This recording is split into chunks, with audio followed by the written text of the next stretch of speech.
학생 여러분, 안녕하십니까? 지금부터 동아 윤정미 교과서 2학년 사과의 문법 설명을 시작하도록 하겠습니다. 자, 사과의 첫 번째 문법은 관계대명사입니다. 그 중에서도 주격관계대명사인데 우리는 주격관계대명사만 시험에 나오는 것이 아니라는 걸 잘 알고 있기 때문에 주격관계대명사와 더불어 목적격 관계대명사까지도 설명을 시작하도록 하겠습니다.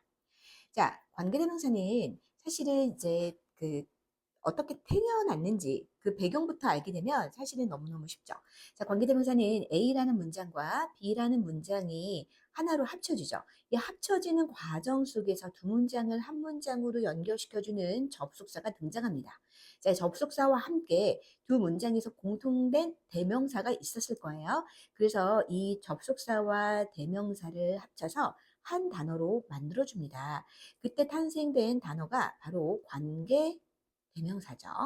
근데 이제 관계대명사가 합쳐진 새로운 문장, 시라는 문장 내에서 어떤 역할을 하냐면 그때 앞에 있는 명사, 즉 선행사를 꾸며주는 형용사 역할을 하는 형용사절이 됩니다. 왜 형용사절이 되냐면 이때 관계대명사가 그 앞에 있는 선행사를 꾸며준다고 했죠. 그러면서 이 관계대명사 뒤에는 두 문장을 하나로 합쳐줬던 그 기타 내용들이 있어요. 그 내용들의 잔재가 여기로 이렇게 들어가게 돼요. 자, 이때 이 공통된 대명사가 그 문장에서 대명사다 보니까 주어 역할을 할 수도 있고 또 대명사다 보니까 목적어 역할을 할 수도 있고 또 대명사다 보니까 명사를 꾸며주는 소유격의 역할을 할 때가 있어요. 그래서 이 역할을 하는 거에 따라서 주어 역할을 쓰면은 주어가 공통으로 형성이 되니까 주어가 빠지겠죠. 목적어를 공통으로 쓰면 목적어가 빠지겠고 소유격이 빠질 거예요. 그래서 그 빠지고 난 뒤에 예를 들어서 주어가 빠졌다. 그러면 그 뒤에 동사가 나올 것이고 목적어가 빠졌다. 그럼 주어 동사 다음에 이 목적어가 빠질 것이고 소유격이었다. 그러면은 주어 동사가 연결이 되는데 이때 주어가 명사니까 요 앞에 있는 소유격이 빠졌겠죠. 그래서 그 원리에 입각하여 그 하나로 합쳐졌을 때 접속사와 대명사에서 그 대명사가 주어였다, 주어가 없다. 그러면 그때는 주어 역할을 대신하니까 주격 관계대명사.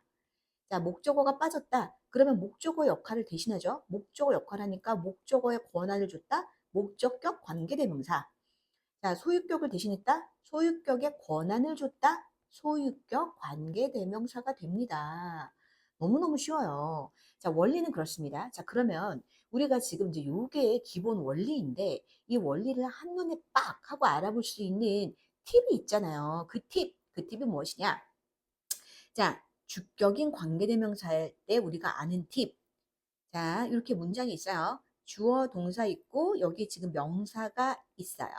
그 명사를 뒤에 관계대명사, 즉 형용사 역할을 하는 관계대명사가 꾸며줄 겁니다. 자, 그러니까 명사, 선행사 뒤는 바로 관계가 나와요.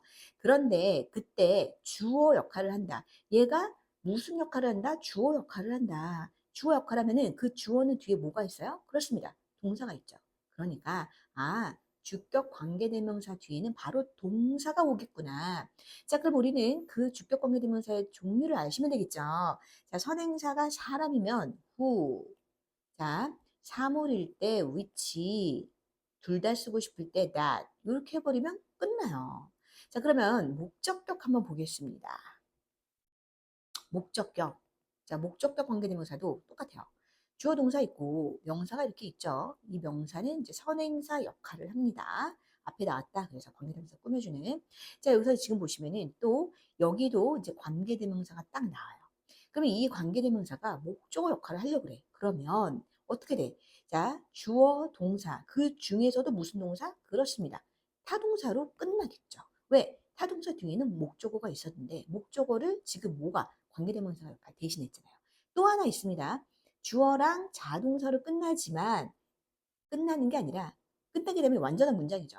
자, 관계대명사는 이렇게 주어가 없거나 목적어가 없거나 소유격이 없기 때문에 이 관대 플러스 뒤에 나오는 형용사절에 나오는 이 문장은 무조건 불완전한 문장이 나와야 됩니다. 그런데 이렇게 일반적인 동사로 끝나면 안 되기 때문에 불완전하니까 사라졌네요. 자, 자동사 다음에 뭐가 와요? 전치사가 오죠. 이렇게 전치사로 빡 끝나도 목적격 관계대명사가 하는 거죠. 자, 그럼 이 목적격 관계대명사에는 어떤 것들이 오냐? 그렇습니다. 사람일 때는 whom이 오는데 이게 지금 발음이 어렵기 때문에 who가 와도 돼요. 그리고 사물일 때는 which, 마찬가지로 둘 다 that을 쓸 수 있는데 참 재밌는 거는 이 모든 걸 다 생략도 할 수 있습니다. 이렇게 간단한 관계대명사지만 사실 우리가 지금 사과 문법에서 활용하기 위해서 지금 주격과 목적격 정도만 연습을 하는 건데 사실은 관계대명사에 관한 이론과 원리는 더욱더 많죠. 자, 더 공부가 필요한 친구들은 우리 지금 프리세의 문법에 관계대명사 파트로 올려놓은 게 있습니다. 우리 이제 그것을 조금 더 참고해서 학습하시면 되겠습니다. 자, 우리는 그러면 이 지문 속에 있는 내용을 가지고 조금 더 파고들어 보겠습니다. 자, 주격 관계대명사. 관계대명사는 앞에 명사와 뒤에 이어지는 절을 연결해주는 접속사이자 대명사의 역할을 동시에 한다. 아까 설명했죠? 이때 관계대명사가 꾸며주는 앞에 명사를 먼저 왔다 해서 선행사라고 한다. 주격 관계대명사는 관계대명사에서 주어를 대신하기 때문에 그렇죠. 관계대명사절에는 주어가 생략된다. 주어가 생략됐어. 주어가 있어야 되는데 없어. 그래서 관계 뒤에는 불완전한 문장이 온다까지 성립이 되는 거죠. 자, 관계대명사의 종류를 알아보도록 하겠습니다. 아까 살짝 내비치긴 했지만 선행사의 사람일 때는 who, 사물일 때는 which, 사람, 사물 둘 다 줄 수 있을 때는 대시입니다.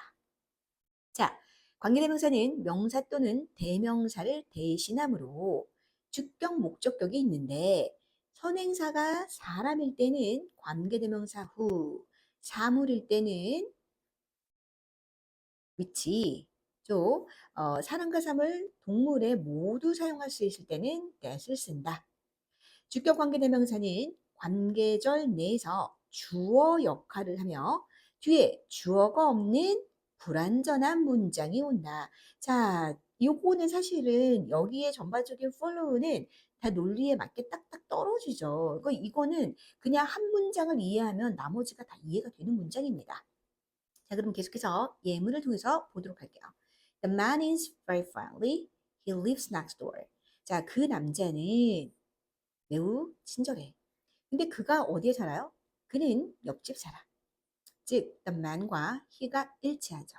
이 문장을 접속사 and로 연결했습니다. 그래서 the man who lives next door. 자, 옆집 사는 그 남자는 이다. 매우 다정하다. 그래서 지금 보시면은 lives 동사 그러니까 주어 역할하는 주격 관계대명사. 다음 문장 보겠습니다. Sally wanted to buy a bag. It was very expensive. 자, 그 가방을 사고 싶은데 그 가방은 매우 비싸대요. 자, 두 문장을 이렇게 and라는 접속사로 연결하고 그때 공통된 대명사 and 이까지 하나로 합쳐서 관계대명사가 형성이 됩니다. Sally wanted to buy a bag, which 혹은 that was very expensive. 이렇게 자 볼게요. 지금 뒤에 보시면 that was가 동사, 주어 역할 대신하는 주격 관계대명사 이렇습니다. 자, 마지막 문장 보도록 하겠습니다. 관계대명사 절은 관계사 플러스 절의 형태로 그렇죠? 접속사, 관계대명사, 절의 형태로 명사 뒤에서 명사를 수식하는 명사 수식하니까 형용사 역할을 하기 때문에 형용사절이라고도 한다. 또한 주격 관계대명사 다음에 오는 동사는 선행사와 수일치돼야 된다. 선행사와 수일치돼야 된다. 자, 이것이 무엇이냐? 지금 보시면은요. 예문을 통해서 보시면 the man이 문장 전체의 주어이면서 그렇죠? 그다음에 이제 문장 전체의 동사는 is인데 여기 who부터 door가 the man을 꾸며주는 또 하나의 절이 됐잖아요. 그렇기 때문에 이때 that이 주어라고 치고 이때 뒤에 있는 동사는 앞에 있는 선행사와 수일치를 해줘야 된다는 얘기예요. 당연하죠. 옆집 사는 남자는 그 남자니까. 3인칭 단수, 그래서 립스로 표기를 했고, 그 다음 문장도 셀리는 가방을 사고 싶어요. 근데 그 가방이 뭐냐? 근데 이제 그 가방이 어떤 특징인지를 설명하는 거예요. 마찬가지로 이 가방을 설명할 때, 이때 위치는 주어나 다름없죠. 그래서 그 가방이 어떻다? 매우 비싸다. 3인칭 단수이기 때문에 was를 썼습니다. 자, 우리 연습 문제를 또 풀어보면서 어떤 느낌인지를 또 익혀보도록 하겠습니다. 자, 관계 대명사를 사용하여 문장을 합치라 라고 했어요. 자, 요거 이제 몇 문제 같이 한번 풀어보고 수업 시간에 더 연습해 볼 건데, 항상 두 문장을 하나로 합칠 때 공통된 단어와 그 공통된 그 어떤 그 대명사 혹은 대명사가 이제 표기가 안 돼 있을 수도 있으니까 두 개를 찾아주는 것이 중요하죠. I have two books. The books have many beautiful pictures. 나는 아름다운 이제 나는 이제 책이 두 권이 있고 그 책은 아름다운 사진을 많이 아름다운 그림이 많이 이렇게 수록되어 있다라는 내용이죠. 자, 그랬을 때 자 보도록 할게요. I have two books which have many beautiful pictures. 자, 그러니까 나는 책 두 권 있는데 예쁜 어, 그 그림을 수록하고 있는 책 두 권이 있어. 자, have 자, 여기 보시면은 have 동사죠. 그래서 주어 역할을 했으니까 주격 관계대명사입니다. 다음 문장 볼게요. Susan is a girl. She comes from England. 자, 요것이 이제 대표적으로 이렇게 명사와 대명사가 일치하죠. 수자는 소녀인데 그리고 그녀는 영국에서 왔어. 요 두 문장이 하나로 이제 두 단어가 하나로 구가 되겠죠. 자, 그러면 볼게요. Susan is a girl. 블라블라 comes from England. 네. 자, comes가 동사야. 그러니까 선행사 사람 후. 너무 쉽다. 이렇게. 자, 마지막 문장 한번 여기까지 해보고 3번까지 하고 우리 수업 시간에 계속해서 이어가도록 할게요. Do you know the man? 너는 그 남자를 아니? He is wearing a hat. 자, the man과 he가 일치합니다. 자, 시작해 볼게요. Do you know the man who is wearing a hat? 자, 그래서 너는 그 남자를 아니? 어떤 남자냐면, 자, 모자를 쓰고 있는 저 남자 알아? 이렇게 되는데요. 여기 지금 보시면은 who is 주격 관계대명사 플러스 비동사 생략할 수 있죠. 그럼 뭐만 남습니까? 동사만 남아요. 그래서 요거가 이제 중3 때 가면 요렇게 또 변형이 됩니다. Do you know the man wearing a hat? 그래서 맨을 꾸며주는 분사 역할을 하게 되는 거죠.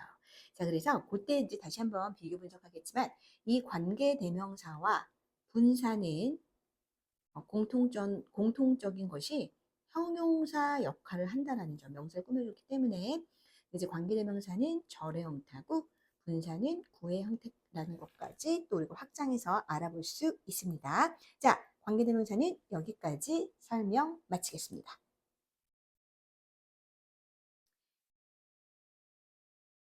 자, 우리 이제 if 조건절에 관하여 또 학습해 보도록 하겠습니다.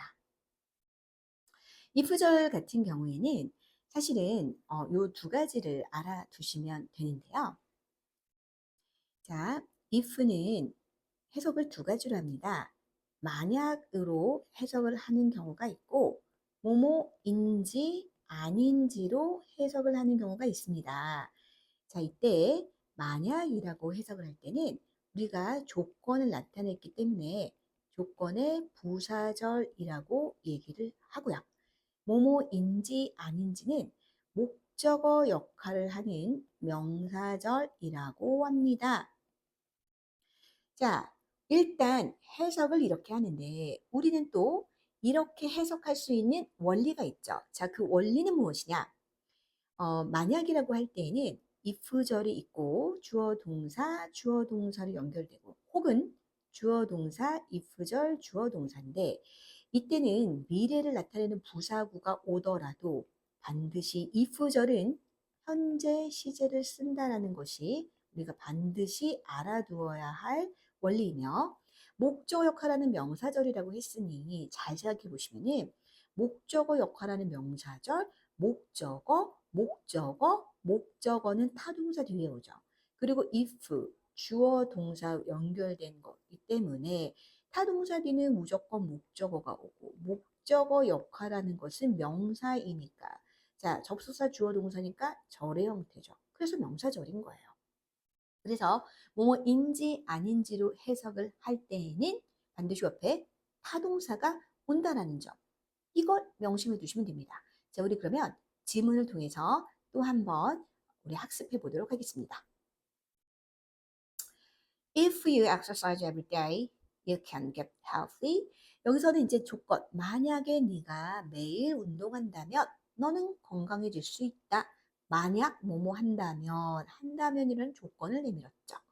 자, 그래서 이렇게 접속사 if는 만약 뭐뭐 한다면 네, 뜻으로 조건절을 이끌며 주어 동사가 온다. 자, 여기 지금 조건절, 주절, 이게 뭐지? 하나도 어렵지 않습니다. 이렇게 접속사가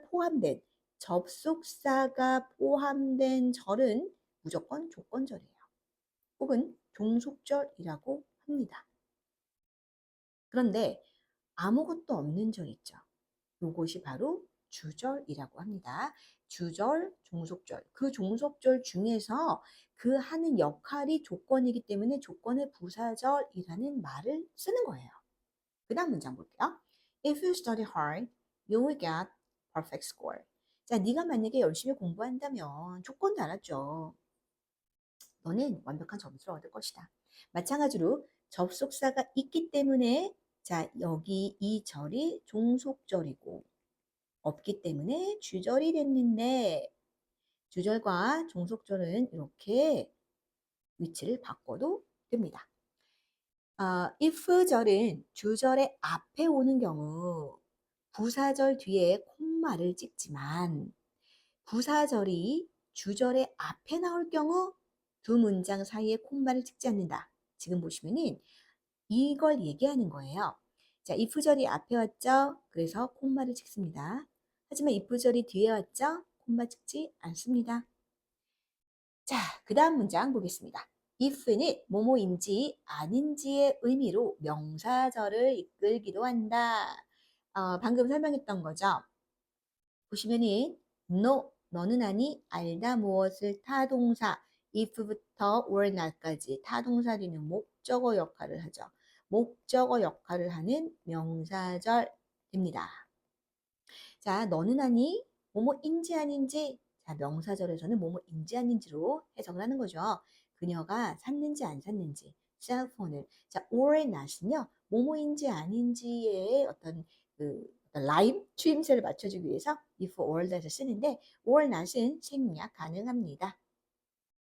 자, 부사절의 시제를 또 보도록 하겠습니다. 보통은 조건을 나타내는 부사절의 내용이 일반적인 사실이나 반복적으로 일어나는 일, 지시사항 등을 나타낼 때 주로 현재형을 쓴다. 이렇게 그냥 일반적인 사실, 반복, 지시사항, 현재형을 쓴다라는 거죠. 자, 우리 예문을 통해서 또 살펴보도록 하겠습니다. Ice melt. 얼음은 녹는다. 만약에 네가 그것에 열을 가한다면 그냥 일반적인 사실이잖아요. 현재에서 맞죠? If you press. 네가 만약에 누른다면 버튼을 그것은 작동한다. 마찬가지로 반복적으로 누르면 작동한다. 현재 시제 썼습니다. If my dad drinks, he never drives. 마찬가지로 어떤 일반적인 사실, 우리 아빠가 술을 드시면 운전 안 하셔. 현재 시제를 쓴 거죠. 그런데 자, 조건을 나타내는 부사절, 즉 조건 만약이라는 어떤 해석이 들어갈 때 미래 사실에 관한 것이어도 아무리 미래 사실에 관한 것, 즉 미래 부사와 함께 쓰여도 현재 시제를 쓴다. 자, will이나 am I is going to 등은 쓰지 않는다. 보도록 할까요? If I go to New York, I will buy you a gift. 내가 만약에 뉴욕 가면 아직 안 갔잖아요. 만약 내가 간다면 너한테 선물 사다 줄게. 요게 맞는 표현이고 if I will go 들렸다라는 얘기입니다.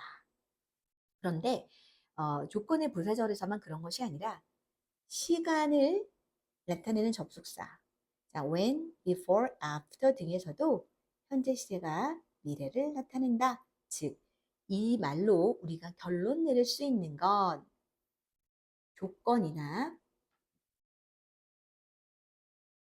시간을 나타내는 자, 이런 거 전부 부사죠. 부사절에서는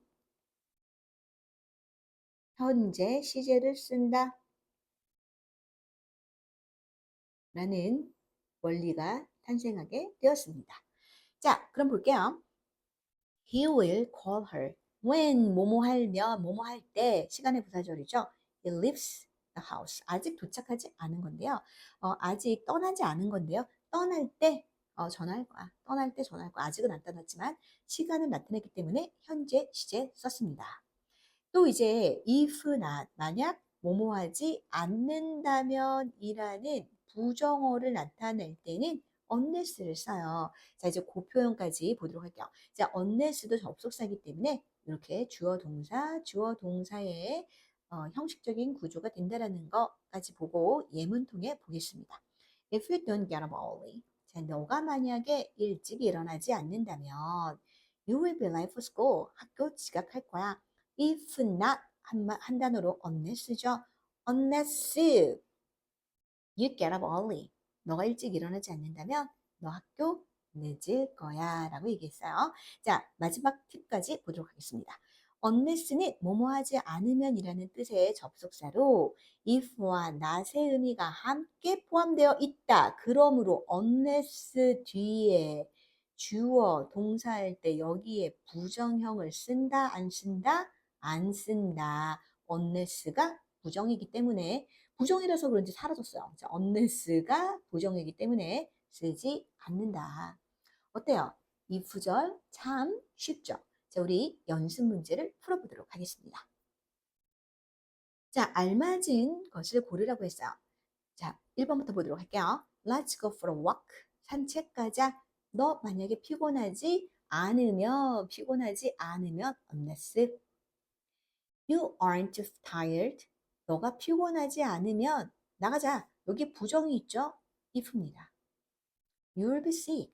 너 아플 거야. 만약 먹는 것을 멈추지 않는다면. 이미 여기서 네가 멈추지 않는다면. 그죠? 너가 먹는 것을 멈추지 않는다면 unless죠. 4번. We don't hurry. don't죠. 만약에 우리가 서두르지 않는다면 우리는 학교에 늦을 거야. 쇼에 늦을 거야. 라는 얘기죠. 5번. I'm going to work in the garden this afternoon. 우리는 오늘 오후에 정원에 지낼 거야. 비가 오지 않는다면 unless 6번 갈게요. I have enough time tomorrow. 내가 만약 내일 충분한 시간이 있다면 나는 너를 보러 갈게. 자, 미래를 나타냈지만 조건, 만약이라는 조건을 나타냈죠. 그러므로 if고 또 현재 시제가 왔습니다. 7번 I will take this job. 나는 이 일을 할 거야. 이 직업을 취할 거야. The pay is too low. 만약에 이 봉급이 너무 낮지 않으면 unless죠. 8번 가겠습니다. I won't be able to solve this problem. 난 이 문제 해결할 수 없을 거야. 만약에 너가 나를 돕지 않는다면 unless 9번 가겠습니다. You can't come in. 너는 들어올 수 없어. 자, 네가 티켓을 갖고 있지 않다면 if not. 마지막 10번 보겠습니다. 네가 만약에 비밀을 유지한다면 너의 친구들이 너를 믿지 않을 거야. 유지하는데 믿지 않겠습니까? 너가 비밀을 유지하지 않는다면 unless죠. 어떻습니까? 자, if 우리가 알아둬야 할 점은 if는 뭡니까? 접속사입니다. 접속사이기 때문에 뒤에 반드시 주어 동사 문장이 오고 단독으로 쓸 수 없는 종속절이기 때문에 주절의 문장이 오게 되죠. 자, 만약이라고 해석을 할 때는 조건의 부사절로 미래를 나타내는 내용이 나오더라도 현재 시제를 사용하는 거고, 자, 타동사 앞에 뒤에 쓰일 때에는 목적어 역할하는 명사절로 쓰이기 때문에 뭐뭐인지 아닌지의 의미로 전환이 됩니다. 게다가 if, not은 무엇으로 바꿔줄 수 있어요? 그렇습니다. unless로 바꿔줄 수 있다라는 점까지 학습하였습니다. 자, 나머지 문제들은 수업 시간에 조금 더 연습해 보도록 하겠습니다. 여기까지 동아 윤정미 2학년 사과의 문법 설명은 마치도록 하겠습니다. 학생 여러분들 수고 많으셨습니다.